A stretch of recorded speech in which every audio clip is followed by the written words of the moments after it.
Number 5. Space Camp. Starting this list off, we arrive at the Apollo 8 mission. Well, 7 other missions before it, but it was a little rocky back then, you know? The early days. But Apollo 8 was the first fully crewed spacecraft to leave low Earth orbit and the first human spaceflight to reach the moon. Frank Borman, Jim Lovell, and Bill Anders, aka the crew, orbited the moon 10 times without landing. December 21st, 1968. The Apollo 8 astronauts returned to Earth on December 27th, 1968. Now, here's the scary part. Apparently, while they were up there, they claimed to have seen some pretty strange stuff. Some weird lights, glowing moving balls, and apparently bonfires all over the moon. What? Yeah, apparently the men said it looked like smoke and small bonfires when visiting the far side of the moon. When the capsule passed behind the moon for 45 minutes, the crew claimed to have seen multiple lights coming from the surface. And thankfully, NASA even transcribed what they heard. Borman says, bonfires. Anders says campfires. All in all, we have astronauts puzzled at what they're seeing. 7 months later, Apollo 11 is performing a mission orbiting the moon and captures apparently a bunch of things that are out of the ordinary. Buzz and Collins both claim to have seen things like lava flowing, aliens parked on craters, to even small bonfires and flickers on the surface. Of course, there's no oxygen on the moon, so what could have caused the fire and the smoke? Number 4. Air buds. As always, dudes, if you dig what we do here on Top 5 Scary, hit that thumbs up button or leave a comment down below. It really helps us out. What's the biggest NASA secret you know of? Let me know down below. I'll check it out. When we think about astronauts that have spent their fair share up in space, we can't forget the experiments in the early stages of both the Soviets and the American space programs. It truly was a race, pushing the limits faster and faster, bigger and bolder kind of stuff, and with that omelet comes a couple broken eggs. We often forget that NASA has sent its fair share of animals up there as well, and of course, unfortunately, not many of them have returned back to us. Yeah, very sad.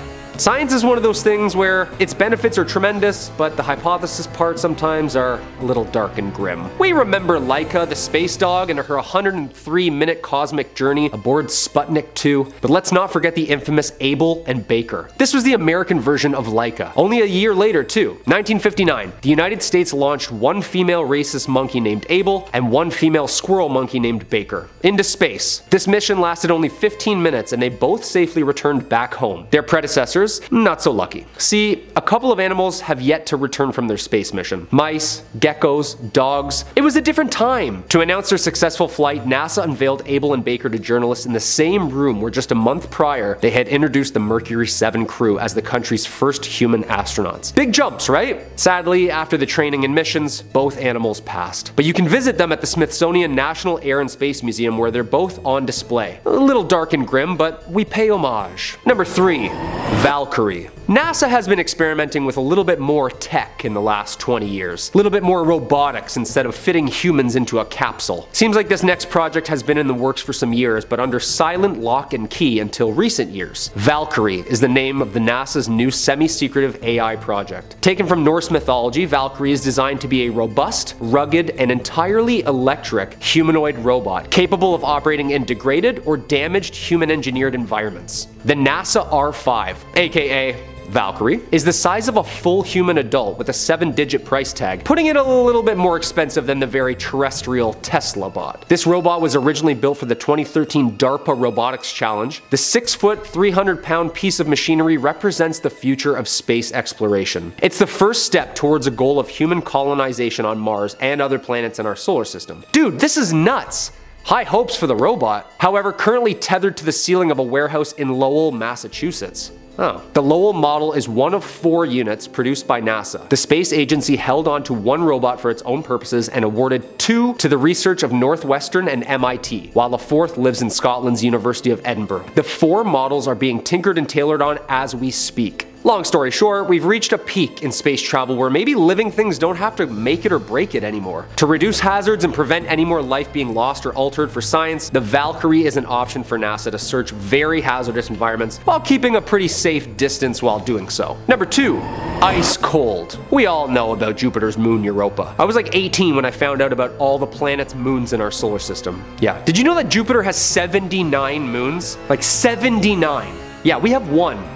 Like, we know nothing, Jon Snow. Well, maybe we know something, because apparently we found traces of water on a couple different rocks now. Europa, the 6th largest moon in our solar system. It was discovered in 1610, and ever since then, we've kind of wondered what's on it. In 1979, the 2 Voyager spacecrafts passed through the Jovian system, providing the first hints that Europa may contain liquid water. The ground-based telescopes on Earth, along with the Galileo spacecraft and telescopes, have increased scientists' confidence for a European ocean. Yeah, cue NASA's Sesame program. Scientific exploration subsurface access mechanism for Europa. Sesame will not drill, however, but actually thaw its way under the icy ocean, and from there will operate small probes to conduct an array of research on biology, sediment, gases, and of course what we're all hoping for, humanoid mermaid-looking aliens. However, the part that really has NASA's attention is all of the tectonic activity beneath said icy shelf, meaning that somewhere in the middle, there's warm water flowing under with currents.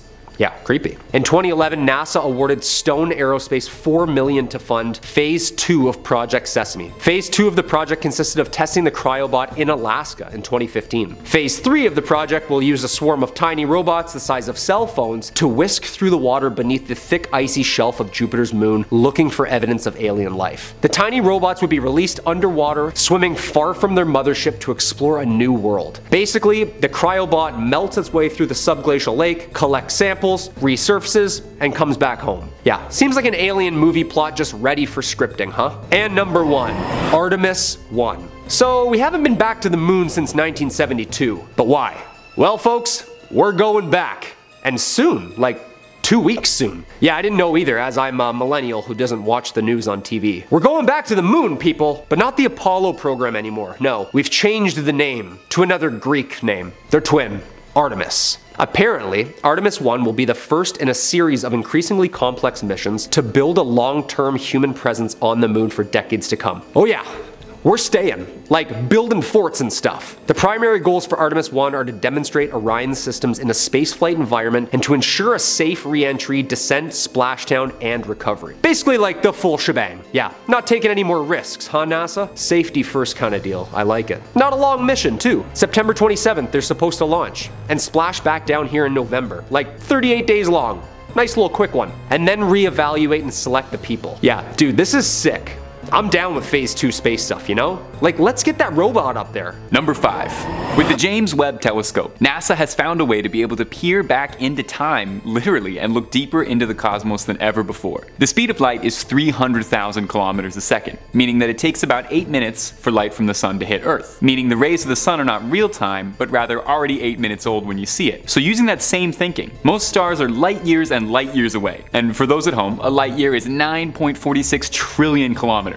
So really, you know, hop, skip, and a jump away. The James Webb Telescope is able to see so deeply into space that it's able to see light emitted from stars 13.5 billion years ago, after the dawn of the Big Bang. So in a sense, we can travel through time and are able to see light from the advent of the universe. It's not quite the TARDIS hurtling through the galaxy, but it is an unimaginable achievement, and one that will be surpassed sooner than we think. If you're liking what we're doing here at Top 5 Scary, why not toss a little subscribe our way? And I promise the rest of the ones on this list will be time travel. I just wanted to slip one little educational thing in there for you. Number 4. The Chronovisor. One of the most secretive places in the world is undoubtedly the Vatican's archives. It's been said that it's one of the most secure buildings on the planet, so if you're planning an Ocean's 11 kind of deal, think again. We can only speculate what sort of things they have locked away in there, but it has been said that they have technologies we could not believe in there. Like, you know, the Chronovisor. According to French priest and paranormal investigator Francois Brun, the Chronovisor was a device that allowed members of the Vatican to see into the past. Brun claims that the Chronovisor was first built in the 50s by a scientist and priest, Father Pellegrino Maria Ernetti, along with a council of scientists working in secret around the clock. Brun's description of the seemingly magic device was that it was a large cabinet made of unknown metals connected with a series of levers and buttons. Apparently, it could be programmed to see any date in the past. From Brun's accounts, Ernetti used it to see all sorts of wondrous things, from a speech given by Napoleon Bonaparte, watching the crucifixion, and recovering fragments of a lost ancient tragedy play called Thyestes, just transcribed to the modern day. Now, Obviously, there's gonna be some skepticism as to whether or not the Chronovisor exists or ever existed at all. I mean, it's a pretty bold claim. A photo that Ernetti claimed was a real-life photo of the crucifixion later turned out to be nothing more than just an edited wood carving. Unfortunately, we may never know the truth behind the Chronovisor since the doors to the Vatican's vault are locked very, very, very tightly. Number 3. Gateway experience. The CIA was fascinated with harnessing psychic ability. This is very well documented, with several projects being released to the public about this sort of thing. To simplify it as much as I possibly can, the project was centered around using a combination of hypnosis and finely tuned audio to create an altered state of consciousness. The thinking was that through binaural beats, the output of the left and right hemispheres of the brain would sync up and make you more psychic good, I guess. The summation from one of the researchers is that a human brain operating normally is kind of like a lamp. But when both hemispheres are in sync, this light turns into a laser, reaching farther and more effective than before. The goal was to expand the human consciousness and have it reach outside the body, being able to astrally project yourself back in time. Test subjects would meditate in a mantra saying, "I am just a physical body, and I deeply desire to expand my consciousness." While listening to this hypnotic audio, putting their body into a sleep state, the subjects were told to visualize time as a wheel with spokes that point to events in their past, and just find a way to transport their consciousness back to those moments. In the early tests, less than 5% of the subjects were able to achieve this, but the team believed that with years of practice they'd be able to harness this ability better. The final stage of the learning and experience was an out-of-body movement, where the subject would be able to lift their consciousness out of the body entirely and harmoniously interact with the environment. However, unfortunately, no one in the project was able to reach this stage just yet. Number 2.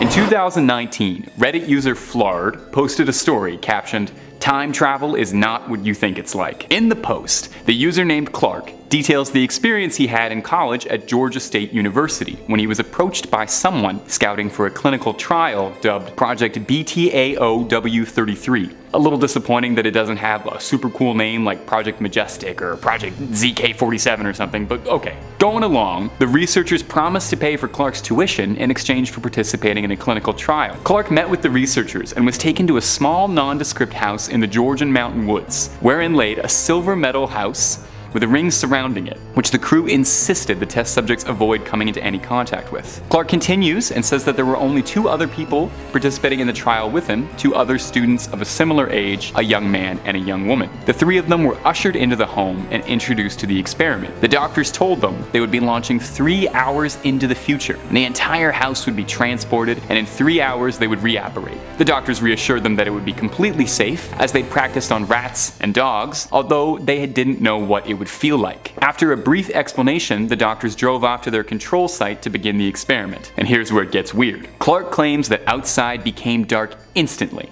And not just dark, like black, like the abyss, like an unmoving void. In the post, he describes it as like being between dreams. He claims from here that the 3 test subjects began to panic, shaking around the room, desperately trying to see something outside or escape this house that they'd been locked in. Clark claims that he has no idea how long he was stuck inside that building, saying it could have been anywhere from minutes to hours to even days. One of the subjects attempted to escape, and he said he was lost to the void entirely. So what happened? Well, Clark claims that after an extended period of stasis in this void, they did appear 3 hours later in time, just like they had claimed, and that after being returned home, he'd never heard from the researchers or the project again. Number 1.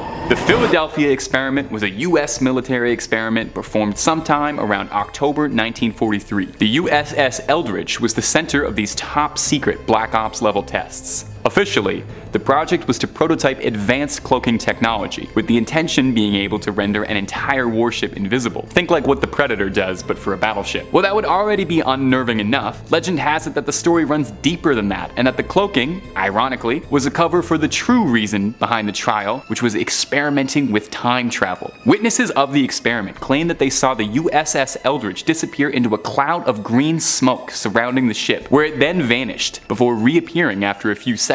Reports from the crew are horrifying to say the least, where they claim that they were affected in various disturbing ways. Crew complaining of intense headaches, nausea, some claiming they suffered mental issues after the trial. Others developed mysterious illness. Scariest of all, though, is the claims that some crew members had fused to the ship itself, skin and limbs fused to the bulkhead. One crew member in particular, Al Bielek, claims to have first-hand experience with the Eldritch, where he insists the experiment was a success, and when the Eldritch vanished, it reappeared in the year 2137. Bielek made a litany of claims about his visions of the future, claiming he saw a utopian vision of the future where the world was run on an AI that had eliminated all of the world's problems and conflicts. Officially, the US government has outright denied everything regarding the Philadelphia experiment and has ignored all of Bielek's claims altogether. But of course they would, okay? They're not gonna throw their hands up, lay their cards on the table, and be like, oh yeah, we've got time travel, we've been traveling time since the 40s, we've been experimenting with it ever since, you caught us. No, they're gonna keep it under wraps until they're ready, and they'll probably reveal it about 40 years ago. Number 5, Time Hipster? This one's an absolute classic in the time travelers caught on footage community, of which there are dozens of members. This strange photograph that's made the rounds of a man who looks like he stepped out of time. The photo was taken in 1941 at the reopening of the South Fork Bridge in Canada, but when the photograph was included in a digital gallery in 2010, the internet instantly took to the guy in the crowd who looks like he just walked out of a crypto startup or had just come back from axe throwing and hitting the barcade. This guy is dressed in surprisingly hip clothes, looks like he's wearing contemporary shades, and kinda looks like he's holding a DSLR camera. You'd think a time traveler would be bringing back something a little bit more extravagant, but you know, maybe it was all he could afford. He could have spent all that money on those sweet shades and that cool shirt. Did he come back in time just to get some snaps of a bridge reopening? It seems like you could probably shoot your shot a lot higher if you were messing with the space-time continuum and all that. Nonetheless, the image of the well-dressed hipster in the crowd has sparked a lot of debate, since he definitely doesn't dress like he's from the 30s. Those shades are cooler than anything I've seen in that time period. Underneath what looks to be a contemporary hooded sweatshirt as well, he's wearing a Montreal Maroons jersey, a hockey team that played from 1924 to 1938. So either he's just very hip for the time, or he planned to disguise ahead of time to blend in with the locals. My theory? This guy knows all the best vintage stores are getting cleared out, and he's time traveling, going back to score vintage shirts from the appropriate time period. That Maroons jersey would definitely be a flex in 2022. Number 4, iPhone 1920. Now, if you're pretty active in that aforementioned time travelers caught on footage community, I'm sure you've seen this one as well, but I'm sure we've got some new viewers too, so let's take a look at it. An excerpt from the 1928 film The Circus, starring Charlie Chaplin, an old silent movie about a penniless clown joining the circus. Probably the biggest laugh riot of the late 20s. It would already be a notable piece of American film history, but among those who hunt the truth, it might contain proof of a time traveler. A woman can be seen walking through in the background, wearing unnotable attire for the time period, but holding something up to her ear, which she appears to be talking into? What? As she walks by, it looks eerily like she's talking into a mobile phone of some sort. One has to wonder if she's getting good reception. I doubt Verizon had as many satellites in the 20s. Still, it's hard to deny that it definitely looks like she's talking into a cell phone. Now, some skeptics have offered some possibilities for what it could be, as skeptics are wont to do, with the most popular theory being that it's just a hearing aid of some kind, and the poor woman is just trying to hear better. Another slightly more cute suggestion is that the woman is just a bit camera shy, and is trying to cover her face as she walks by. Or, also a possibility, she could just be an old woman talking to herself and she's having a moment. I've got to say, if she is a time traveler though, she is doing a very sloppy job letting herself get recorded and analyzed like this. Or maybe that's exactly what she wanted. We may never know, but since she's such a popular time traveler, you'd think by now someone would have tried to travel back in time to this incident just to get the facts and finally put a close to the case, right? If no one else will, I will. Number 3, time traveling car. This next video, footage from a dash cam in Russia from a patrol vehicle uploaded to YouTube, has garnered millions of views and lots of puzzled viewers. Take a look.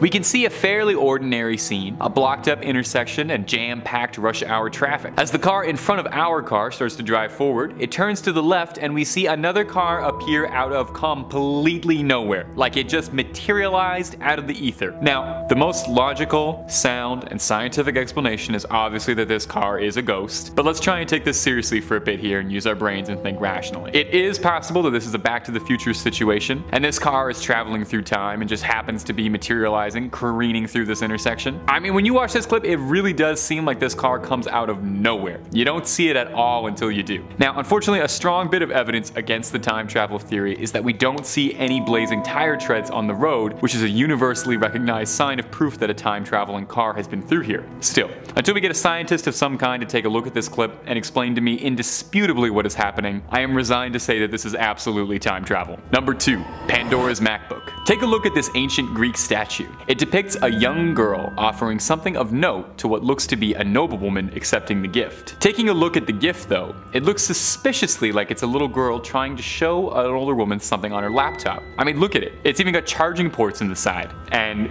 it doesn't look like there's a USB slot though, so we have to assume it is history's first MacBook. Typical. Now, skeptics argue that it could be a depiction of a very hollow chest or a thin chest, but if this little girl is supposed to be offering the noblewoman a gift, I would say what good gift is going to come in a package that small? At best, it's a gift card, which is absolutely terrible, says you weren't thinking about it at all. It seems a lot more likely to me that someone traveled back to ancient Greece and maybe left their laptop somewhere or offered it to the people as a gift of technological prowess from the future. Imagine traveling to an ancient civilization and showing them a MacBook. You would be heralded as their god. And if you showed them Fortnite, oh, they would be writing myths about you for eons. What if over the years, all the things that have been described as being godly, mythical powers were really just time-traveling pranksters going back to mess with the time stream a little bit? I'm very, very confident that if humanity ever does attain the ability to travel through time, teenagers will mostly use it to pull pranks and create irreversible damage to the timeline. In fact, I am almost certain that has already happened, given how odd the last couple years have been for us. Number 1.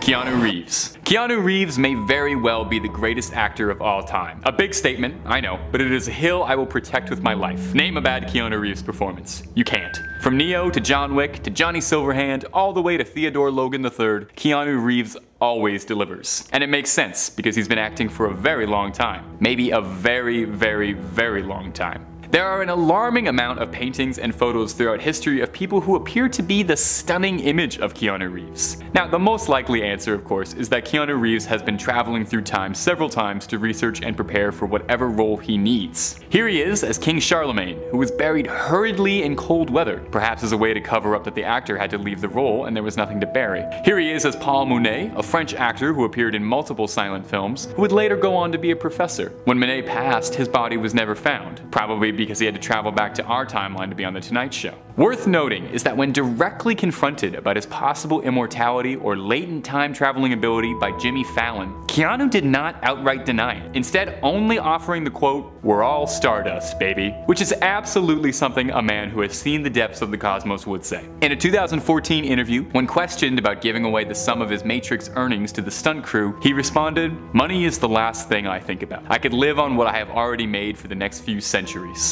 And maybe he already has.